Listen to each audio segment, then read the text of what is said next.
السلام علیکم ورحمۃ اللہ وبرکاتہ۔ حج کے احکام و مسائل پر مشتمل سلسلے کے ساتھ حاضر ہیں۔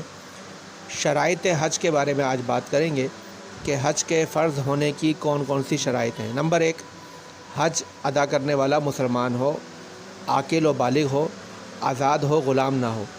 نمبر 2، تندرست ہو، یعنی بدنی اعتبار سے اس قابل ہو کہ مناسک حج کو ادا کر سکے، خصوصاً بصیر ہو کہ نابینا شخص پر حج فرض نہیں۔ نمبر 3، حج کے لیے پاسپورٹ اور حج کا ویزا ہونا بھی ضروری ہے، یعنی اجازت نامہ ہو، حکومت کی طرف سے کوئی پابندی نہ ہو۔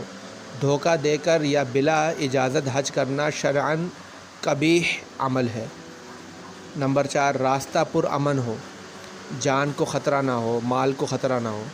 نمبر 5، حج ادا کرنے والا صاحب استطاعت ہو، یعنی حج کے اخراجات، زاد راہ اور اس دوران جن کے خرچ کا وہ ذمہ دار ہے، یعنی اپنے اہل و عیال، ان کا خرچ اس کے پاس موجود ہو، یعنی مالی اعتبار سے اس قابل ہو۔